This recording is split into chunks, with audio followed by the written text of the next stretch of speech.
पहली बात, मैं आपका धन्यवाद इसलिए प्रकट नहीं कर रहा हूं कि आपने एक शब्द यूज किया जिसका आपने कहा कि फेयरवेल।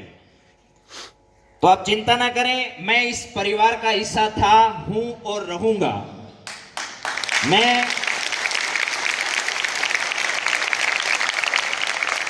आज एक बार फिर आप लोगों को यह विश्वास दिलाता हूं कि मैं आपके जिस किसी भी काम के योग्य समझा जाऊं, आप मुझे बिना किसी समय का आभास किए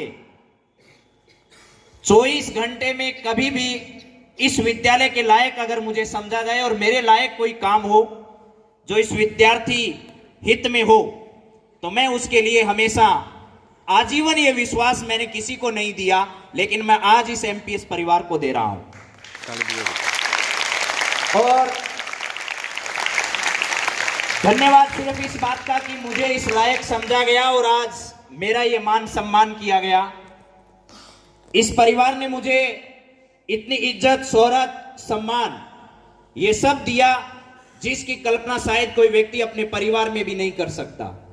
इसके लिए मैं इस एमपीएस परिवार का हमेशा ऋणी रहूंगा। मैं जहां भी राजकीय सेवा में रहूंगा, लेकिन उसके बावजूद भी मैं श्रीमान पोकराम जी पुनिया, रविंदर जी सर और पूरे यहाँ के तमाम स्टाफ के बंधुओं और प्यारे बच्चों से यही उम्मीद करूंगा और ये विश्वास दिलाकर जा रहा हूं कि जहां भी रहूंगा, अगर आपको मेरी जरूरत जिस किसी भी समय पड़े, काम जो मेरे लायक है मैं जरूर करूंगा। ऐसा मेरा मानना है कि तारानगर के इस एमपीएस परिवार ने मुझे बहुत कुछ दिया है और इस एमपीएस परिवार से निकलकर ही मेरे भाग्य का उदय हुआ और मुझे आज एक अच्छी और बहुत ही मेरे लायक, जिसकी उम्मीद मैंने जीवन में की थी, ऐसी सरकारी सेवा मुझे प्राप्त हुई है। संतोष तो जीवन में किसी व्यक्ति को नहीं होता और हमेशा प्रयास करते रहना चाहिए। मैंने कई बड़े लक्ष्यों की उम्मीद भी की थी, लेकिन मुझे जिस अपेक्षित और जिस योग्य पद की प्राप्ति हुई है, मुझे उसमें कुछ संतोष है। लेकिन मैं इस एमपीएस परिवार के लिए हमेशा प्रयासरत था। जितना बेहतर बच्चों के लिए कर सकता था हमेशा किया और आगे भी मैं करता रहूंगा। अब प्यारे बच्चों, मैं आप लोगों से अंतिम समय में इस कार्यक्रम के समापन में यही कहूंगा कि जीवन का एक ही सत्य है, लगातार मेहनत करो।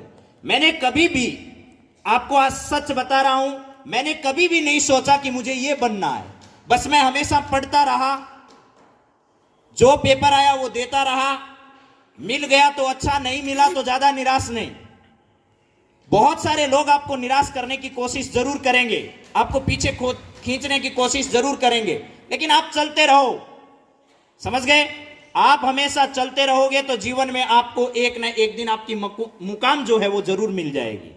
तो मेरी तरह जो हो गया, जो मिल गया वो भी सही, जो नहीं मिला वो भी सही, इस धुन के साथ आप चलते रहो, लेकिन जीवन में मेहनत जरूर करते रहो।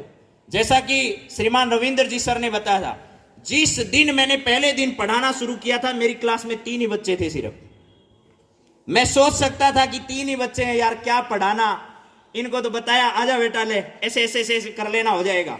लेकिन नहीं, मैंने 3 बच्चों को पढ़ाने के लिए उतनी मेहनत की जितनी मैंने 200-300 को पढ़ाने के लिए भी नहीं की। 3 बच्चों के लिए भी मैं रात को 2-2, 3-3 बजे तक बैठकर अपना मैटर तैयार करता था और फिर पढ़ाने जाता था। और 2 साल की वो मेहनत मेरे जीवन में इतनी काम आई कि दोबारा मुझे कभी भी बच्चों के लिए पुस्तक उठाने की जरूरत नहीं पड़ी। यही आपके जीवन में होगा। एक बार आप कठिन मेहनत कर लीजिए, उसके बाद जीवन के सारे रास्ते आपके लिए खुले रहेंगे। तो अब सब लोगों को बहुत बहुत धन्यवाद और इस एमपीएस परिवार को फिर एक बार भरोसा दिलाता हूं कि मेरी जरूरत जहां भी पड़ेगी, मैं आप लोगों के लिए तैयार रहूंगा।